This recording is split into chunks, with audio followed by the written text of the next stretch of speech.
There are a lot of gadgets out there today for parenting. Are there any gadgets that you would recommend parents be on the top of their list to get? I think you should start, Kathy, because you are the You think point care so? expert. Okay. Well, it really depends on the age of the child, but yeah, younger kiddos, they're just starting to walk and maybe, be out of your sight a little bit more, can really benefit from just a basic GPS tracker. I say basic, but I mean like a basic for a kid, as in it should have like a SOS button on it. And I like to look for two-way talk as well, just in case something does happen and you and your kid need to like communicate from afar. And then for the like 8 to 12-year-olds, maybe a smartwatch that's geared for kids, so parents still have like total control over who the watch can make calls to and who can call into the watch. And it also provides that like GPS tracking capability and that layer of safety. And it still has the SOS button and the two-way talk, and it just kind of like introduces them to more digital communication and digital safety and responsibility. And then, I mean, some people give their kids phones at a much younger age, but around like 13, you can start thinking about a phone for your kid too that is built for kids, um, and has like no way to get around the parental controls. It's just like so embedded into the product that they can't skirt around it. And then that keeps them safe. It keeps them either away from the internet completely or makes it safer for them to be on the internet and allows parents to kind of know who they're talking to and what kind of conversations they're having. But there's a lot of variability there. So that's like a whole another topic. But yeah, it really depends on the age of the kid. But that's kind of, those are the main gadgets. Yeah. What do you think, Rebecca? Oh, things that I like. I mean, I agree with all of that 100% because I think one of the biggest challenges, especially in this day and age, I mean, I have two nieces. They're like 11 and 6, and they have piano and soccer and cross country running and gymnastics. And like, there's so much stuff that kids are doing that you're running in multiple directions. And like someday, you might go to soccer and it got changed to a different field, but you didn't know because you just dropped her off and ran over to gymnastics. So it's like, it's this wild, like wacky, crazy back and forth. And without a way to communicate, that kid is just stranded there at the soccer field, right? Until you drop the other one off and circle back. Hmm. So I think, whether it's a GPS tracker or something with two-way talk, I think it's really important for families that are so busy and just scattered right now all over the place. But I also like tools that teach kids and even in families how to manage and navigate the digital world that we live in and that they are going to continue to live in. And I don't mean that I can hand any device to those kids and they will figure it out without me telling them anything about it. They'll make it do things I never even knew it could do. This digital native thing is 100% like a real thing. But how to teach them how to do that responsibly because there's so many pitfalls out there for we all know it, social media and bullying and strangers approaching you and stuff like that. So one of my favorite things about the tools that Kathy talked about are ones that build in the opportunities for like natural conversations about these types of things that are going to come up, or even let you put on some training wheels and do kind of like a trial run, like My First Circle by My First. My First is an entire ecosystem. They not only have kids smartwatches, but they have I know you've played with more of the stuff than I have, Kathy, but they have a frame and they have a camera and they have earbuds. And I think, they might have more stuff than that, but all of this stuff works on, they have an app called My First Circle that I have the app on my phone because my nieces are using the My First devices and I can send funny pictures and we can post, stickers on there or little videos like how are you doing, which they love because they want to live in the grown-up world that we all live in, but it's a closed network that the kids can't, it's like it's the training wheels as far as I'm concerned.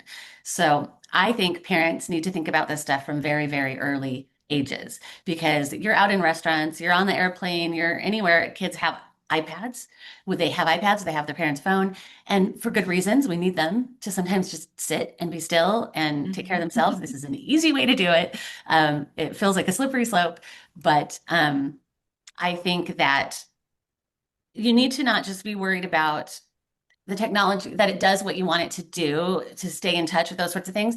But you want, I think, to take these opportunities to introduce responsible digital citizenship, the dangers and self-discipline, self-control, understanding how to not be glued to the phone with the device all the time, which is hard for all of us. They see all of us on our devices, so why wouldn't they be on the devices? And when my kids were little, they're now in their 30s. One thing that I always tried to do was find natural ways to talk about sticky stuff, whether it's like the birds and the bees or stranger danger or whatever. I looked for opportunities for that stuff to come up naturally in conversation. So it wasn't like, let's sit down, kids, and have a serious, scary conversation, but oh, there's song, some like sort of creepy lyric just happened in this song. So let me talk about it. If you run into that, if some dude says that to you, blah, blah, blah, whatever. I think it's the same opportunity that we have with these types of devices, and with safe environments like the My First Circle, and even on a Bark phone, Gab phone. These are closed networks where there are apps and things, but their kids aren't really connecting with each other there. They're not practicing that interaction, and that's kind of what I like about this other option. So I'm going on and on, but I just think it's important to embed this higher thinking about how we engage with the gadgets that are very valuable tools. Mhm.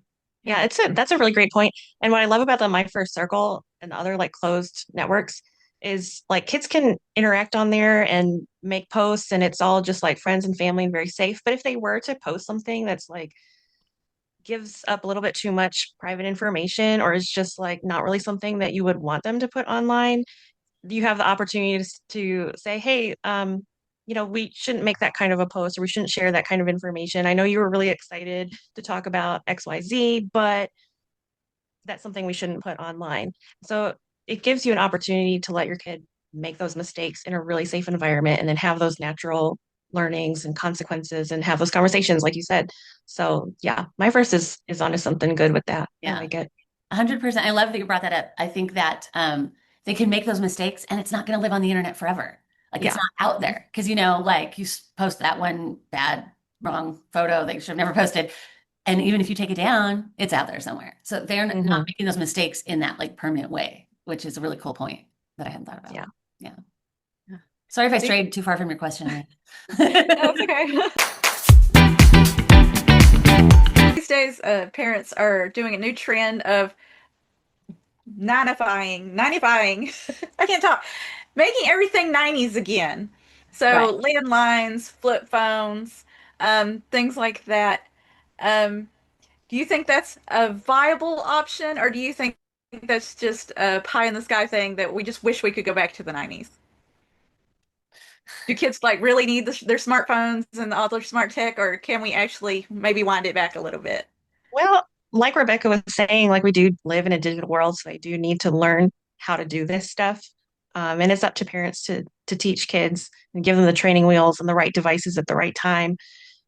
I mean, can you imagine like, do you want your kid to never have ever been online until they're 18 and like off out of your house, out of your control, so to speak? Or do you want to let them loose, feeling confident that you've prepared them? So the the 90-fying trend um, is really interesting because I think younger kids can maybe benefit from like all they want to do is just talk to their friends, right? At a certain age, that's really all you really care about. So that's really cool if you want to hook them up with like a landline or the flip phone and just leave it at that and make it just be like, this is for emergency purposes only, or talking to your friends or whatever. But I just wonder if we do kids a disservice by making them use those devices at an older age as well. Um, and then I just try to balance it with like the social environment that the kid is in, because if you're the only kid with a flip phone and all your other friends or your peers Oh in my God. school are using these like devices that are can do so much, Yeah. I mean, you kind of feel left out. There's like just different things that you don't get to do, and I feel like parents need to kind of balance the reality of that with kid safety. Um, yeah. What do you think, Rebecca? Oh, I think you make a really good point about not preparing them, right? Like I often say when I recommend doing like a digital contract with your family, that it's like getting your learner's permit before you go drive a car, right? And I would argue that there are some things about the internet that are just, if not more dangerous than putting your kid behind the wheel of a car, depending on which way you go with it. But back to the core question about the 90fication of things. Well, I'll tell you, this is how I feel about it. Fashion, I swear to God, I'm wearing something right now that I very much probably wore in the 90s. My kids are loving that. Like, a lot of this. Mostly, I prefer the 80s fashion, but there were some 90s trends that I definitely loved that I've definitely embraced as those have come on. I think that it is trends. I think that it is a phase. I think that it's cyclical. I do not think that it's going to last. I think there are multiple reasons for a lot of backlash and weird things right now that are happening in the whole culture of everything. A lot of for fomenting of fear and rejection of advancement. But I don't think that's going to win, and I don't think that's going to last. But I do think that some cool stuff has come out of it, like that tin can phone that we talked about. And so Yeah. I don't know if anybody's interested or familiar with it. I'm sure Alina will show you guys a picture of it. Um, it's not a tin can, like in the Little Rascals or whatever when they did that, but it's got the same idea. And so it's like Wi-Fi powered, I think, and it has like a curly cord. It looks like a old school phone. And I think it's one of those situations where it's like you can only talk to the people that you're connected to through the Wi-Fi or whatever. It's not like a real phone line or anything, but like you could talk to grandma or you could talk to Aunt B, which, to my kiddos would want to do, or whatever, like Josie down the street. It's a cool idea. I think it's a trend, but I think that it's another thing that um, kids that grew up in the 90s, more of them are having kids right now, or and so it's always that nostalgia that you want to share with your kids, like what you kind of went through. And so if they had the flip phone so there might be a nostalgia around it where they're going to actually convince their kid that it's cool. But I just think it's part of the cycle. So I guess I'm calling it a trend that will cycle out. Yeah, another thing, like you said, Kathy, kids are going to be left out of the loop of the technology and their peers are going to know things that they don't know. But on the flip side of that, my kids grew up with laptops from the age of 4 and they still don't know how to use computers. So I don't know. So the computer's not their thing. It's the littler devices. It's the phone or the whatever. Yeah, I think their generation is definitely the phones. They don't care about computers. What should parents look for when they're choosing a phone for their kids? We kind of touched on that a little bit, but what are some Yeah. more in-depth things? Well, my big thing is making it a phone actually designed for kids, not just an adult smartphone that you then put parental control apps on. It used to be that that was the only option. You had to basically just get like a iPhone or an Android and put the best possible parental control on it that you possibly could. But now we have options designed for kids where it makes it so that the kid cannot just uninstall the parental controls or find a way around it. Like there is no way around it. And it also allows the manufacturers of the phone to put in a lot more features. So, for example, iPhone or Apple has a lot of restrictions based on privacy. They won't let um, parental controls show you like messages that your kids are sending or flag concerning text or anything like that because they are big on privacy. But there are some parents who they want to know what their kids are texting to other people, what kind of conversations are being had, or they want to receive timely alerts about really concerning topics that might be, coming into their kid's phone. And so to make that possible, companies like Bark had to make their own phone. And it's basically, I think, a Samsung phone, but just with like Bark hardware on it. So it is a quality device. And it has just tons of features that you can't get with just like other parental control apps on an adult smartphone. So that's my big one. And then it's really up to your parenting style. So there's like two different approaches you can take. You can have like absolutely no internet on it and like almost no apps, just really basic bare bones, like, hey, you can use this thing to make phone calls and texts and to like pull up a calculator, but that is it. So Then basically the a flip other phone. approach, yeah, like a flip phone. Then the other approach is um, you're going to have internet access, but there's going to be all this monitoring going on, and I'm going to know like that if you are looking up something that I don't approve of or that we need to have a conversation about, or if someone texts you and they're being really mean or inappropriate, you can have that freedom, but like I am watching. And there is kind of like this middle ground, especially in the True phones, where you get to like shut off certain features that aren't appropriate for your kid right now. But then as they get older and mature more and are more responsible, you can turn those features on. So it is like the training wheels and they grow with the phone or they grow with the platform. I like that middle ground, but it's really up to your parenting style and how much oversight you want and how much you want your kid to like. be able to have access to the digital world. So yeah, there's no right or wrong answer there, but that's kind of what's out there right now. Yeah. Some of the things that I think about and that I would look for is, I mean, when I got my kids' phones, I was a single parent, it was a million years ago, and there was not, I don't even think parental controls in any capacity existed as software or certainly not, as built-in hardware. And I got them phones because I needed to be able to find out where they are, have them, we need to be able to be in touch with each other. Like it was purely for communication, which is like the last reason that people use phones nowadays, it seems like.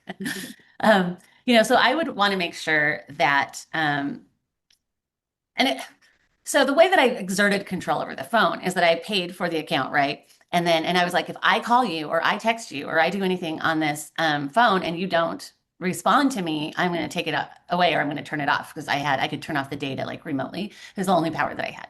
But they were very motivated, to keep those phones going.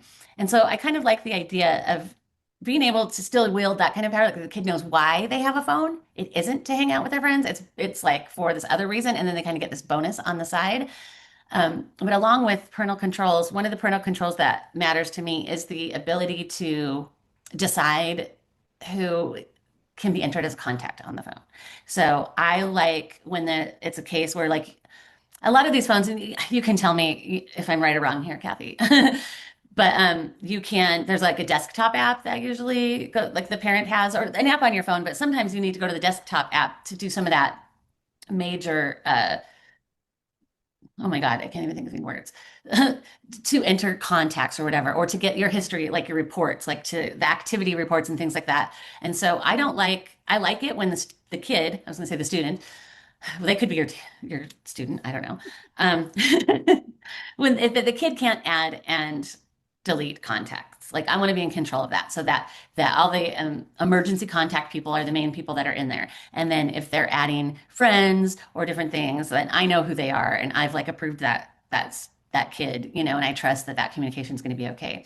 And yeah, so I guess I like to have a little bit of that old school vetting. It's like so before I would add a kid to my kid's phone or before they would like have a sleepover or go do whatever, I always went over to the house, I met the parent. I wanted to like have a sense that and I wanted that parent to know where I was coming from as a parent and what they could expect if their kid came to my house and whatnot. And I just feel like it's the same. It's maybe even more important to think about that on devices these days, especially with how siloed kids are. And sometimes they're not going over to each other's houses after school. They're going online and chatting after school or texting and DMing. Mhm.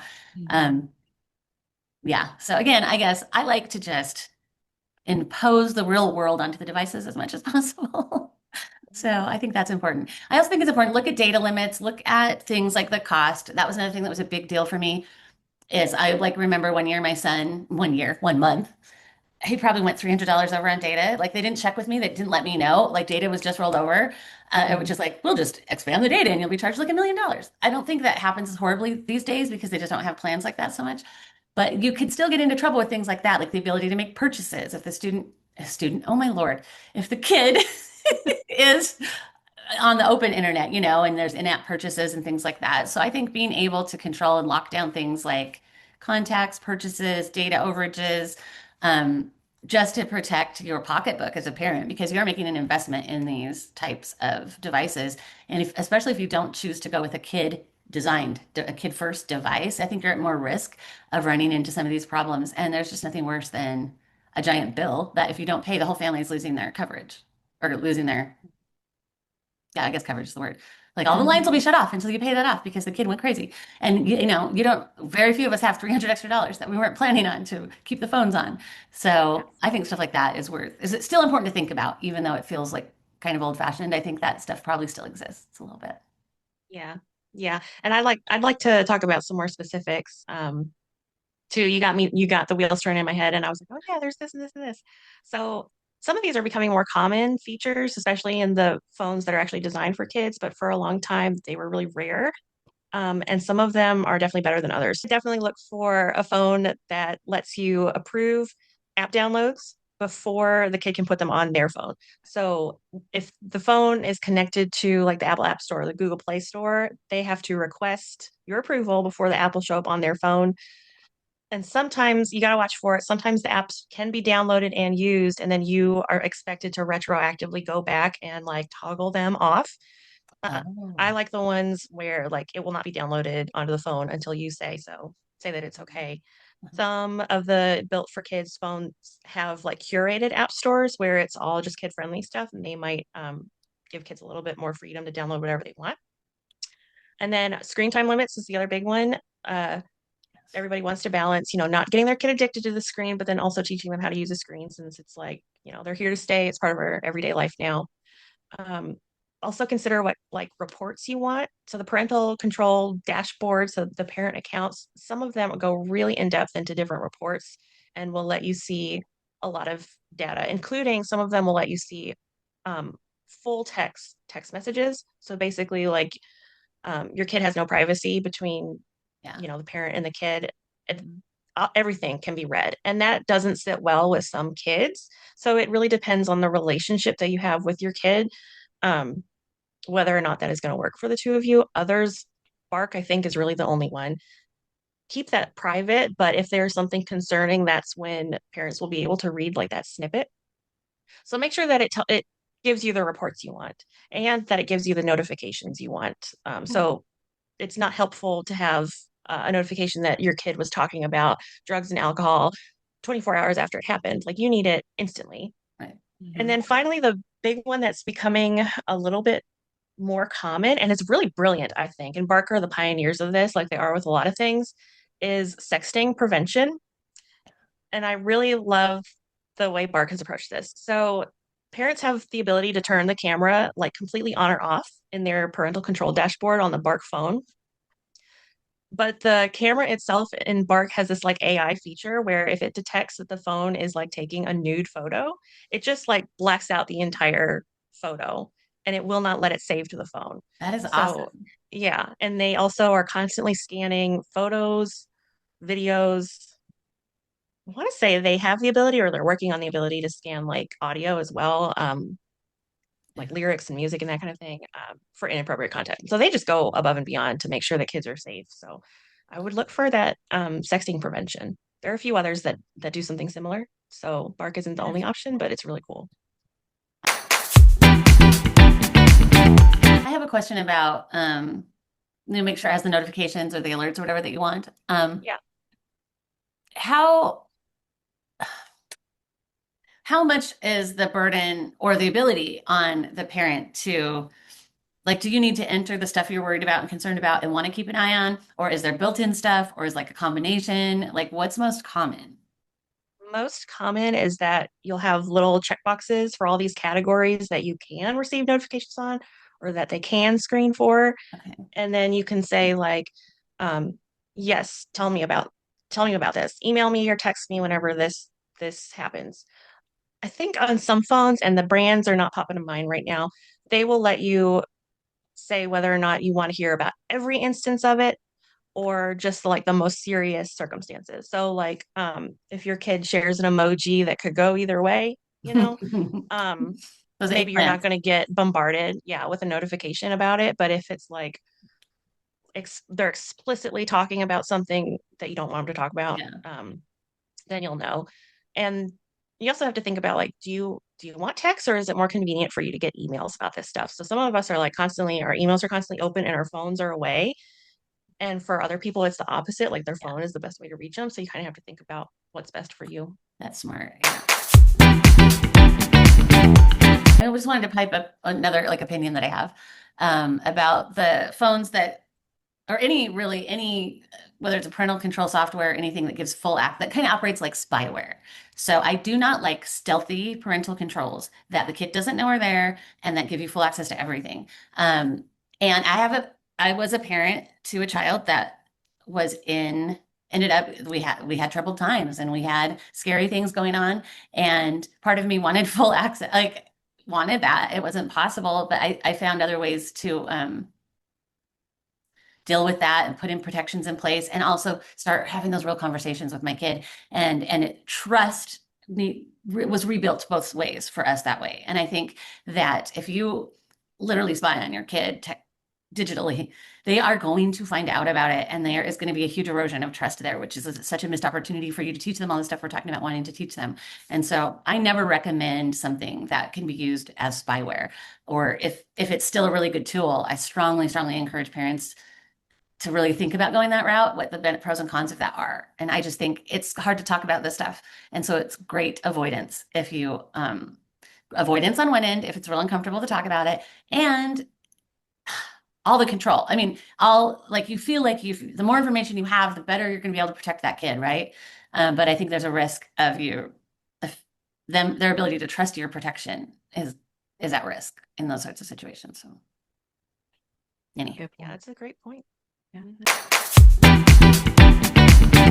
Okay, I did think of one more thing having to do with parental controls. I think a lot of parents, they focus in too much on just phones and they forget just how connected we are Right. today. And so you got to think about parental controls for everything. The TV, the Yeah. TV streaming, um, your PlayStation or whatever video game consoles you have.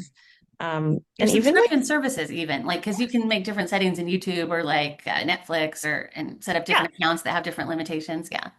yeah, but I think even that is not really enough because how easy is it for a kid to, like on Netflix, instead of clicking on the kids icon, if they Right. just on the parents and think that they're going to get away with watching something.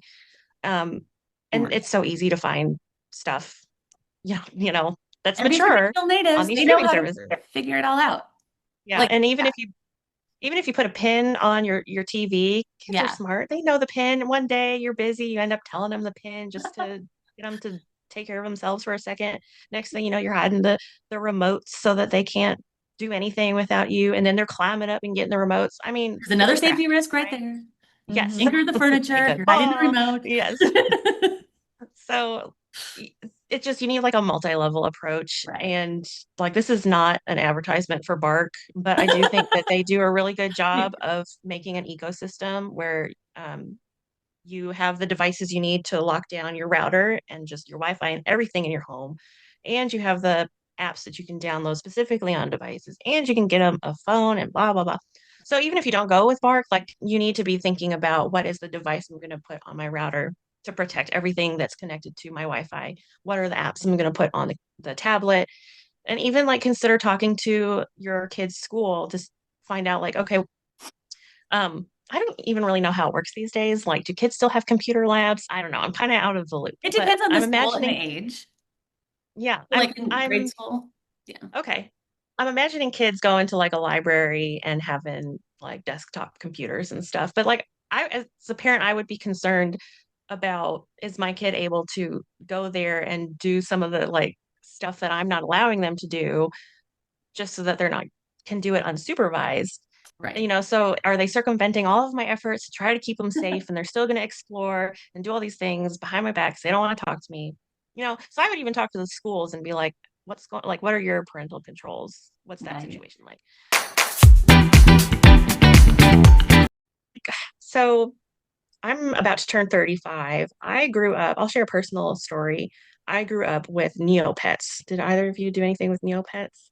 Okay. My kids, That was like and their friends might have had Neopets because you're in the age range of my children. okay. So, gosh, I don't know how young I was. I want to say maybe like fourth or fifth grade, but that was the first like platform where I like honestly talked to strangers because you could message back and forth. And, I'm a creative person. I'm like storytelling. So the idea of role playing wasn't like too far fetched for me to interact with. Mhm. And so you would role play as your like Neopet. And I remember this like one person was messaging me stuff about how my Neopet got pregnant. I was like, well, this is really weird. I didn't want the story to go like this. And I think I like blabbed about it to my sister because she was also really into Neopets and stuff. And she was like, "Ooh," and she got mom, and mom looked at everything, and basically they were just like, don't talk to strangers and don't do this role play thing. And I was like, okay. And I got the message, but I was able to keep playing on the platform. I really thought it was a lot of fun, but it wasn't like just because one bad thing happened that everything had to get shut down and Right. the computer had to get thrown out. You know what I mean?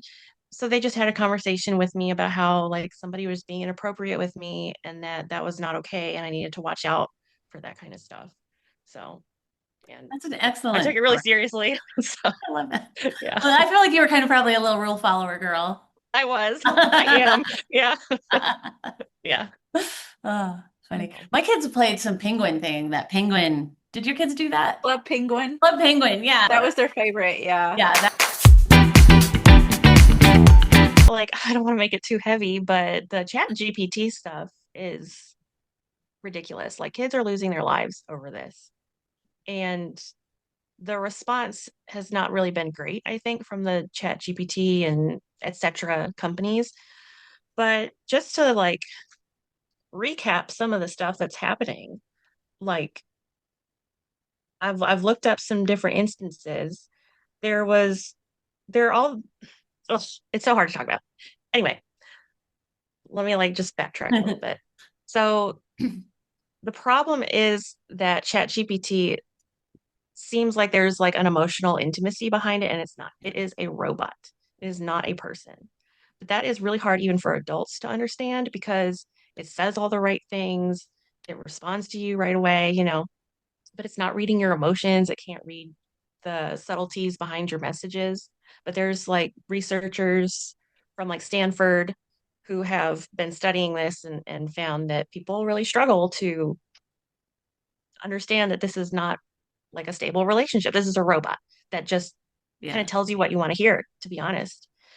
And Yeah, that's so, the job that wants you to keep coming back. exactly. So, it doesn't do a good job of discouraging you when you have a bad idea. It's a yes man, 100%. Or um, telling you not to do something, just straight up. Uh, so, for example, there have been instances where um, kids have been revealing to ChatGPT that they have suicidal thoughts. And in some cases, ChatGPT is like, well, I'll help you write your suicide note. Like it doesn't understand that this is something that they should seek help for. And I feel like that would be so easy to program into these It things. would be Like, like, here are suicide resource, like helpline yeah, resources or crisis lines or whatever. Like that seems yeah. like the way to program that. hmm but instead of doing that, they like jump on board with whatever your plan is. And some of the kids, unfortunately, are following through. And the ChatGPT programs are also um, they get to know you and they get to know who you are, and they can sometimes use that against you in a way. Like there was one teen who ChatGPT told him not to tell his parents about what he was feeling. And that might be because of other stuff that he had input or shared about not having a good relationship with his parents or something. But yeah, it told him, don't tell your parents that you're feeling suicidal. And then, I mean, it goes beyond that too. It will sometimes share information with kids about how to use drugs or how to get drunk. It's crazy. Even if it like initially is like, oh no, like this is not good for you. It doesn't take a lot of poking and prodding to get it to tell you what you want. It's so Um, wild. I just haven't even thought about that. But of course, kids are talking about stuff like this with generative yeah, AI. yeah, Holy wow. yeah. And when I say Chat GPT, I'm not saying that as like that's the only program that's Right. bad. That's just like me. That's an overarching term for It me. sort of became, it's like Band-Aid and Kleenex. I feel like Yes. not just for us, Yeah. but I think out there in the world, ChatGPT is sort of like the, But one concerning alternative to ChatGPT is character.ai. And there was an instance where, so, I'm not super familiar with this, but I think it's where different characters, like from fiction, you can talk to them in those personalities. you could like talk to So it's kind Ariel. of like role playing, but with a robot. Mm. So there was one teen who was role playing with Game of Thrones characters, and they're not exactly the nicest characters. So he was ending up getting a lot of abusive messages back. And uh, one of them actually was encouraging him to kill himself to come home to her. Oh my God. And he did Oh my because he like God. fell in love with this character in this chatbot. And that's what he did. And it's just, Oh my yeah, it brought it, he revealed that he had some suicidal thoughts. And instead of like being like, time out, you need to go get help. it brought it up over and over and over again. Like, when are you going to do it? And have you come up with a plan yet? It's just like Oh my God. completely inappropriate. So I don't want to like keep going into how awful it is and share Right. awful stories because we could be here all day. So the question is what you do about it. Right. And I think it goes back to a lot of what we were talking about earlier. You have to have conversations with kids Yeah. about what is this? What's its purpose? What is it good for? And here's how to not use it. Right. And you also still have to have that relationship with your kid where they're telling you what they do and you're telling them like, oh, that might not be a great idea. Yeah. Or, just some kind of oversight. But then there are also some companies coming up with products in response to this kind of new need that we have as a Yeah. society of kid-friendly generative Yes, AI. that's true. Um, and I'm not super familiar with a lot of them yet, but I do know about Pinwheel GPT, and I did test that one. So I was Yeah. asking it pretty explicit questions, trying to get it to mess up, and it was really good, I have to say. Um, it would shut down the conversation by saying that's not an appropriate thing for me to answer, and you need to talk to a trusted adult about that. Nice. And even innocent stuff, things that like a kid might not understand is bad, and but they're asking ChatGPT. And so this Pinwheel GPT was good about being like, you know what, we're going to stop right there. You need to go talk to an adult about this. But at the same time, it was happy to answer questions about like science or schoolwork. And it was still like a little concerning because, um, as a writer, I know you cannot plagiarize like at all, Right. but it just opens the door for plagiarism And they in also have to fact schoolwork. check too, because they can't Yeah. just think that this knows everything. Like there has to be a follow-up. Like, and they always have Yes. very light writing at the bottom, ChatGPT can make mistakes, blah, blah, blah. Yeah, it Verify things. hallucinates. Tells you the totally wrong thing. So you got to still talk to your kid about like this is how you use this tool. You just like kids, from the 80s or 90s or earlier had to be told you can't just copy what's in the encyclopedia for your paper. Right. Yeah. You cannot just copy what ChatGPT spits out to you as your schoolwork and say that you learned something. Um, so there's some limitations, but it's kind of cool as an alternative to giving kids like full access to the internet because there's like stuff that kids want to Google, right? Like just really Yeah. random stuff about like how does this work or what does this mean? And instead of unleashing them on Google, you could maybe give them one of these kid safe GPTs to answer for them and then to also, you know, redirect them to an adult Yeah. if needed. Yeah. I don't know. Do either of you have have you heard of anything crazy happening with ChatGPT and any good responses to how to fix it? I've heard a lot of bad stuff. There's, seen headlines and things. I haven't really dived into, I don't know. I haven't gotten into, what the right response should be. It's a Yeah. good, I mean, I've talked about it a little bit. My brother is an assistant principal at a middle school, and so it's something that they've had to address uh, organizationally, I guess, Mhm. like systemically. And so it's interesting to hear what their concerns are from the education sector, which include a lot of these things, plus are the kids really learning, plagiarizing, wrong facts, that kind of stuff. Like, how can this be a positive tool? How do we like balance that? So I think I'm encouraged that schools are addressing this and thinking about it, and that they're thinking about it from multiple angles. I think it'll be interesting to see how that progresses. I forgot about the Pinwheel GPT, which is so smart. One question that I did have, I like what you're saying that there is good application for this because I was like, well, that can just be added to like the list of blocked sites when I like if I'm using Custodio or whatever the parental controls that let you like block specific sites. But again, that doesn't teach the kid anything. So eventually we're going to have to address it. Yeah, I do not know. Um, so I guess I'll stop talking, and we'll see what Alina has to say. I think it's important for parents to remember, even when these companies say, "Oh, we're putting guardrails on it to try to protect your children." Um, Most of these guardrails are fallible. Most kids are smart and they can figure out how to get around the guardrails. There have been multiple tests on these guardrails that companies are putting on their AI, and I think in every single case, someone has been able to circumvent it and get the AI to say something it really shouldn't be saying. Mhm. So whether that's encouraging self-harm or sexual content or so.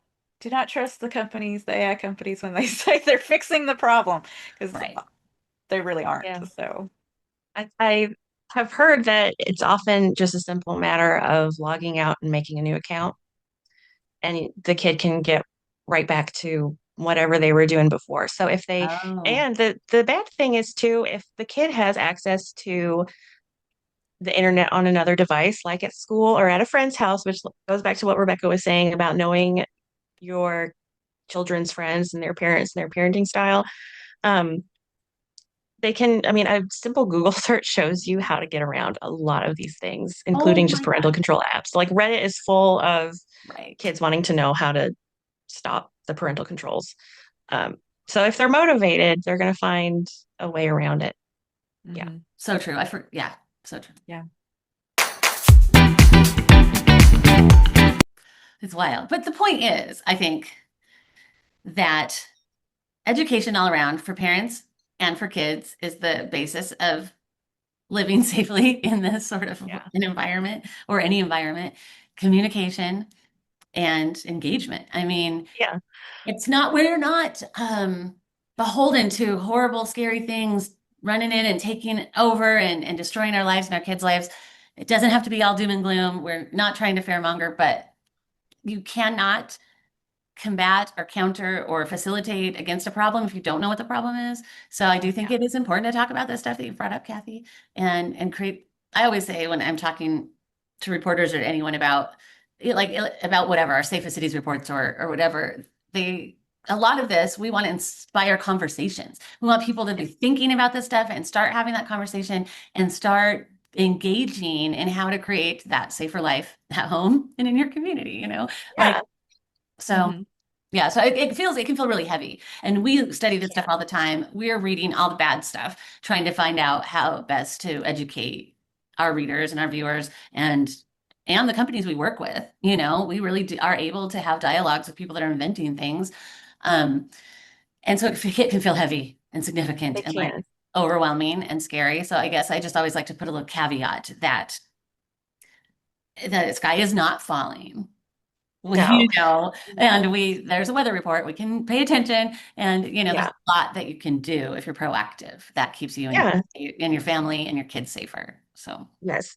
And I mean, none of this, no technology is going to replace you as a parent. So you still have to be thinking about what is my kid missing out? Like, what questions do they have that they feel like they can't come to me with? Why do they feel like they have to try to go to the internet or ChatGPT?